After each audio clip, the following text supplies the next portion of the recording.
We are here at Hackford Road, Vincent's second address while living in London. In September 1873, Vincent moved to 87 Hackford Road, where he boarded with Mrs. Ursula Laurier and her daughter Eugenie, who ran a school for boys. In those days, Brixton was a relatively well-to-do area on the southern outskirts of the capital. On 13 September, Vincent wrote to his younger brother Theo about his new lodgings at Hackford Road. "Oh, how I'd like to have you here, old chap, to see my new lodgings, which you'll have heard about.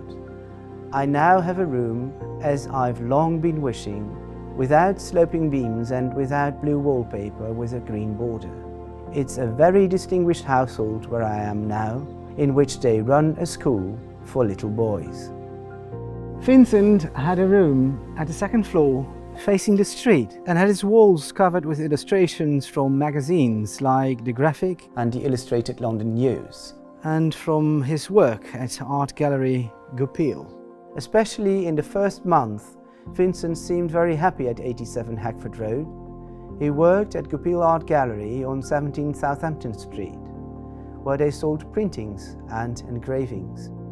He walked there 6 days a week, all the way from Brixton to GOGH and back. He worked shorter hours in London than he did in the GOGH branch, but he was very busy all the time.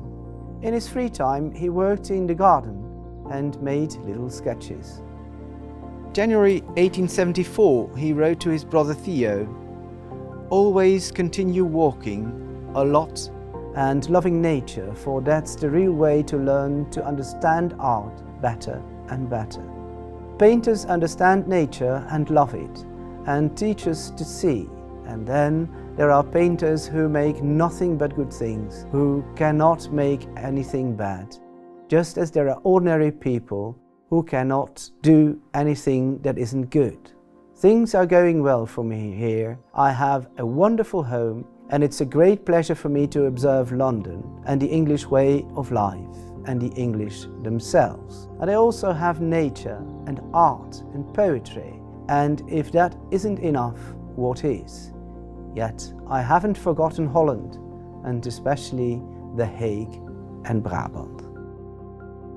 After she's finished boarding school in the Netherlands, it is decided by their parents that his oldest sister Anna will join Vincent in London to find a job there as an assistant teacher or a governess.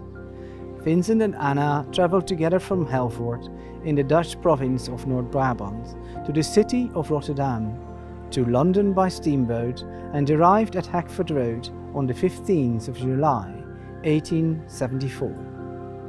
They loved being together and walked a lot. Anna even accompanied Vincent on his walks to GOGH, but it's hard to find her a decent job. Vincent wrote to Theo on the 21st of July 1874, "Anna and I arrived in London safe and sound, and will manage here somehow. I'm not saying that we'll find something quickly, but each day that she's here, she learns something, and in any case, I believe there's more chance of her finding something here than in Holland."